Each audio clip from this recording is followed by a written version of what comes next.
Imagine कीजिए, एक ऐसा मुल्क जिसकी आबादी उस वक्त 85 करोड़ से ज्यादा थी, एक आजाद खुद मुख्तार डेमोक्रेसी जो घुटनों पर आ चुकी थी। उसके पास इतना भी पैसा नहीं बचा था कि वो ऑयल, फूड और मेडिसिन जैसी बुनियादी चीजें सिर्फ 3 हफ्तों तक ही खरीद सके।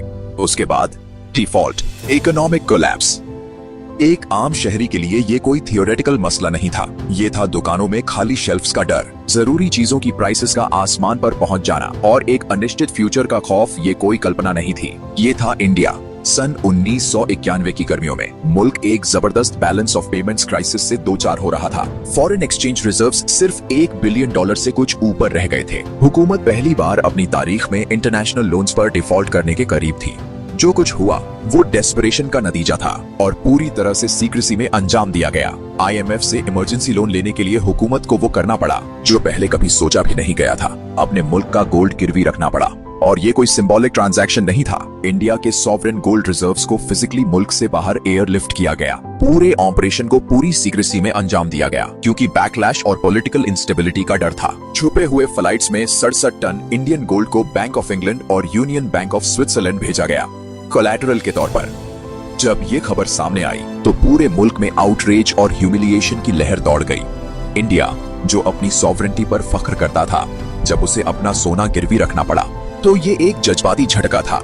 चंद्रशेखर की हुकूमत जिसने ये एयरलिफ्ट अप्रूव किया था, पॉलिटिकल तूफान में ज्यादा देर टिक नहीं सकी, कुछ महीनों में गिर गई। सवाल ये उठा, एक ऐसा मुल्क जो 40 सालों तक सेल्फ रिलायंस का अलंबरदार रहा, उसे क्यों अपने घर के जेवर बेचने पड़े सिर्फ रोशनी चालू रखने के लिए? ये है उस क्राइसिस की कहानी जिसने एक रेवोल्यूशनरी ट्रांसफॉर्मेशन की तरफ धकेल दिया। वो हफ्ता जब इंडिया हमेशा के लिए बदल गया। सन 1991 की क्राइसिस को समझने के लिए हमें पीछे सन 1947 तक जाना होगा।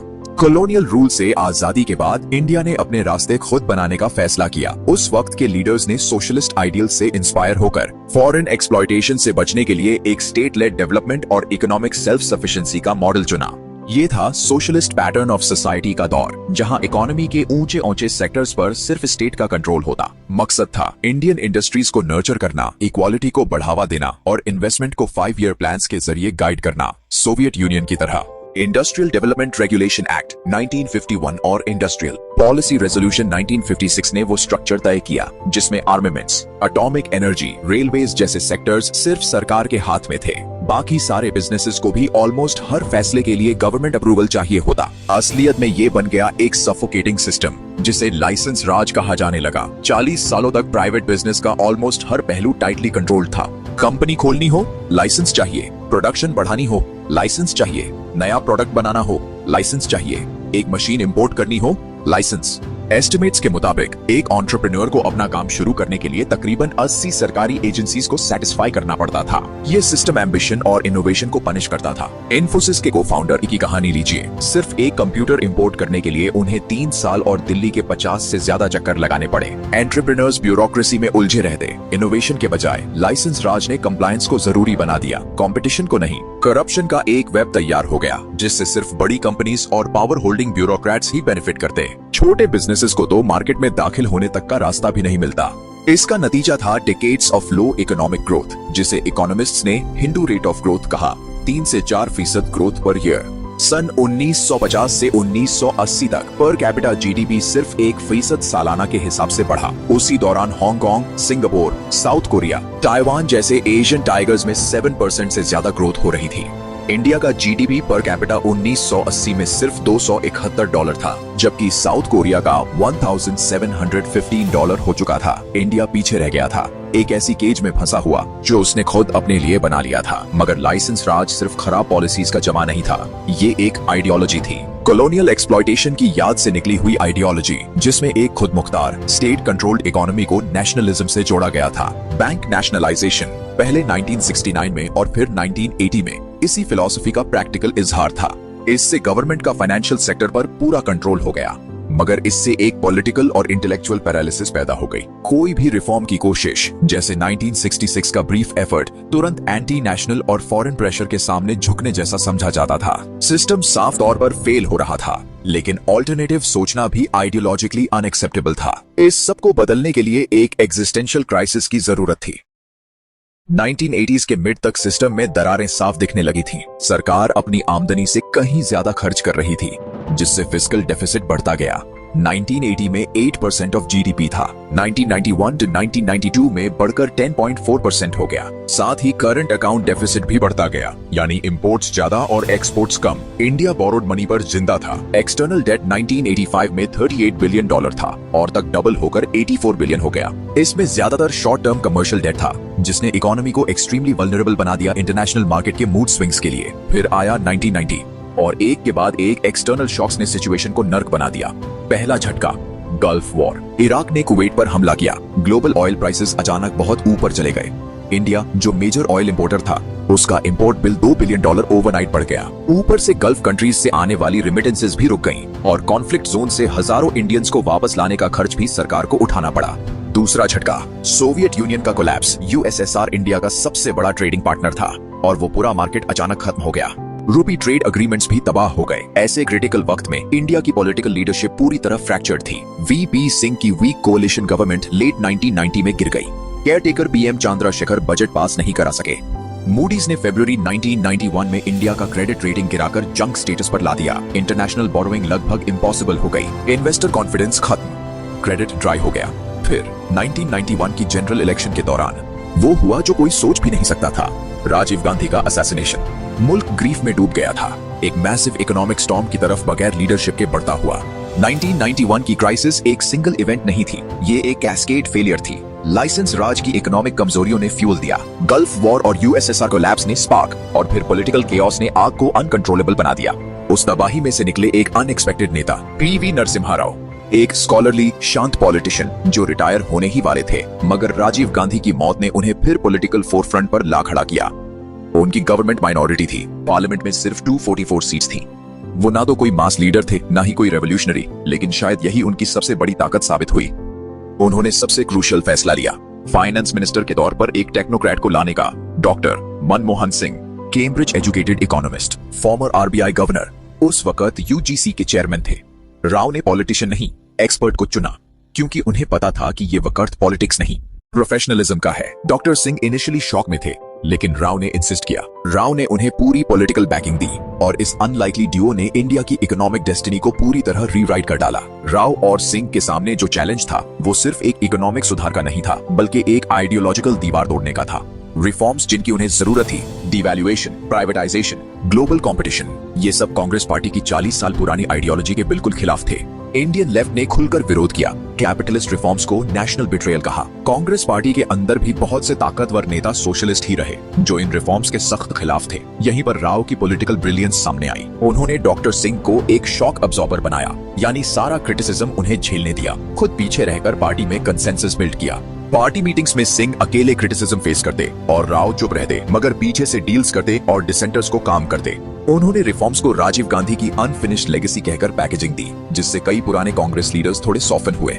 ऑपोजिशन लीडर्स से एंगेजमेंट किया, इंटरनल क्रिटिक्स को न्यूट्रलाइज किया और अपने फाइनेंस मिनिस्टर को फुल कवर दिया।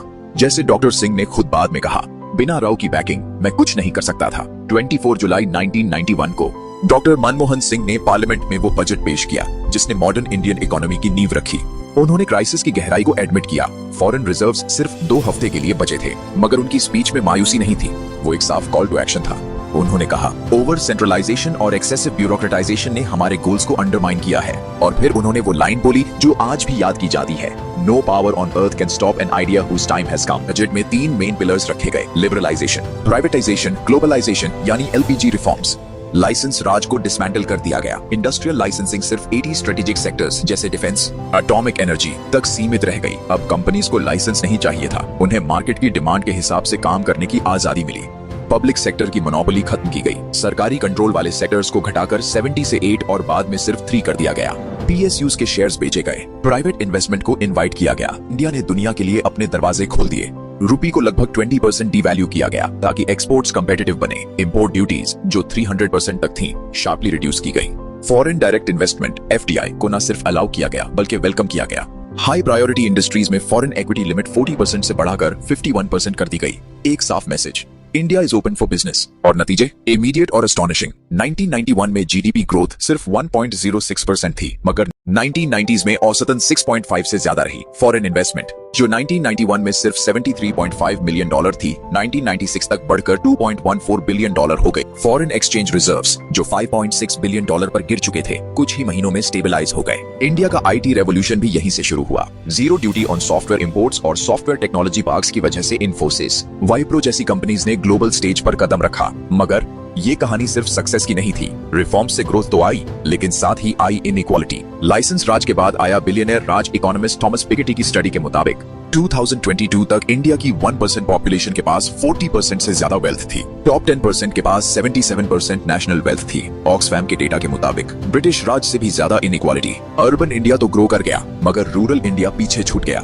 राव और सिंह के सामने जो चैलेंज था, वो सिर्फ एक इकोनॉमिक सुधार का नहीं था, बल्कि एक आइडियोलॉजिकल दीवार तोड़ने का था। रिफॉर्म्स ने जरूर एक नई इकोनॉमी को जन्म दिया, लेकिन रूरल इंडिया को उस रफ्तार से बेनिफिट नहीं मिला। पब्लिक इन्वेस्टमेंट और एग्रीकल्चर सब्सिडीज को शार्पली रिड्यूस किया गया, जिससे किसान तबका बुरी तरह से प्रभावित हुआ। उन्हें फूड क्रॉप्स से हटाकर कैश क्रॉप्स जैसे कॉटन उगाने के लिए मोटिवेट किया गया। लेकिन ग्लोबल मार्केट्स की वॉलेटिलिटी और मल्टीनेशनल कंपनीज से खरीदे जाने वाले नए सीड्स और पेस्टिसाइड्स के हाई कॉस्ट ने उन्हें कर्ज के दलदल में धकेल दिया। जर्नलिस्ट पी साईनाथ की रिपोर्ट्स में ये दर्दनाक हकीकत सामने आई। क्रॉप फेलियर या प्राइस क्रैश की सूरत में नेशनलाइज्ड बैंक से मदद न मिलने पर किसानों को प्राइवेट मनी लेंडर से भारी इंटरेस्ट पर लोन्स लेने पड़े। नतीजा, डेट, डेस्परेशन और फिर सुसाइड। 1995 से 2080 तक करीब 4 लाख किसान आत्महत्या कर चुके हैं। ये कोई इकोनॉमिक स्टैटिस्टिक नहीं, ये एक सिविलाइजेशनल क्राइसिस है। जॉबलेस ग्रोथ, जीडीपी तेजी से बढ़ा, लेकिन रोजगार नहीं बढ़ा। मैन्युफैक्चरिंग सेक्टर, जिसे एम्प्लॉयमेंट जनरेटर समझा जाता था, स्टैग्नेंट रहा। एम्प्लॉयमेंट इलास्टिसिटी यानी आउटपुट के मुकाबले जॉब क्रिएशन की रफ्तार प्री रिफॉर्म एरा में 0.51 थी, जो रिफॉर्म्स के बाद गिरकर 0.15 हो गई। जॉबलेस ग्रोथ ने यूथ को फ्रस्ट्रेशन में डाल दिया। उसी दौर में फिस्कल डिसिप्लिन के नाम पर हेल्थ और एजुकेशन जैसे सोशल सेक्टर्स पर सरकारी खर्चा कम कर दिया गया। Out of pocket health care खर्च बढ़ा, लाखों लोग पॉवर्टी में गिर गए। प्राइवेट एजुकेशन का बूम आया, जिससे रिच और पुअर के बीच की डिवाइड और गहरी हो गई। Shock therapy without a net, IMF और वर्ल्ड बैंक जैसे इंस्टीट्यूशंस के एडवाइस पर रिफॉर्म्स को एक मैक्रो इकोनॉमिक शॉक थेरेपी की तरह लागू किया गया। प्रायोरिटी थी करेंसी को स्टेबलाइज करना, डिफॉल्ट को अवॉइड करना और फॉरेन कैपिटल को अट्रैक्ट करना। मगर इस प्रोसेस में सोशल सेफ्टी नेट्स को या तो वीक कर दिया गया या बिल्कुल हटा लिया गया। स्टेट की विड्रॉल ने गरीबों और रूरल कम्युनिटीज को ग्लोबल मार्केट्स के रहमो क्रम पर छोड़ दिया। नतीजा, इनइक्वालिटी, डिस्ट्रेस माइग्रेशन, हेल्थ और एजुकेशन क्राइसिस और deepening human suffering. Child labour एक त्रासदी रिफॉर्म्स का एक और अनइंटेंडेड इफेक्ट था। चाइल्ड लेबर 1986 का चाइल्ड लेबर एक्ट, जो बच्चों के लिए प्रोटेक्टिव था, पोस्ट 1991 इकोनॉमिक स्ट्रेस की वजह से उल्टा पड़ गया। कई पूरेस्ट फैमिलीज के लिए बच्चे ही एकमात्र कमाने का जरिया थे। जब एडल्ट इनकम्स गिरी तो पेरेंट्स ने और बच्चों को काम पर भेजा। स्कूल एनरोलमेंट गिरा और एक नया पॉवर्टी साइकिल पैदा हुआ। फाइनल वर्डिक्ट ऑन 1991, तो आखिरी फैसला क्या है? 1991 reforms were a bold, historic, game changing step. Yes, उन्होंने इंडिया को इकोनॉमिक कोलैप्स से बचाया। यस, उन्होंने एंटरप्रेन्योरशिप को अनलीश किया और इंडिया को ग्लोबल इकोनॉमी से इंटीग्रेट किया। आज का इंडिया एक nuclear power, tech super power और दुनिया की 5वीं सबसे बड़ी इकोनॉमी उन्हीं रिफॉर्म्स का नतीजा है। मगर इस सक्सेस स्टोरी के पीछे सोशल कॉस्ट भी उतनी ही बड़ी है। एक तरफ कॉर्पोरेट और बिलियनर एलीट खड़ा है, दूसरी तरफ किसान, मजदूर और जॉबलेस नौजवान। आईटी और सर्विसेज सेक्टर तो बूम कर गए, मगर एग्रीकल्चर और मैन्युफैक्चरिंग सेक्टर्स ने ज्यादा जॉब्स नहीं दिए। 30 साल बाद इंडिया एक नए मोड़ पर खड़ा है। अब चुनौती है फेयर एंड सस्टेनेबल ग्रोथ की। क्या इंडिया अब वो जॉब्स क्रिएट कर पाएगा जो करोड़ों यूथ को चाहिए? क्या वो इनइक्वालिटी को रिड्यूस कर पाएगा? क्या रिफॉर्म सिर्फ जीडीपी तक सीमित रहेंगे या इंसान की जिंदगी भी सुधरेगी? 1991 में इंडिया बदल गया था। अब वक्त है ये तय करने का कि इंडिया सिर्फ अमीर बनेगा या इंसाफ पसंद और बराबर भी।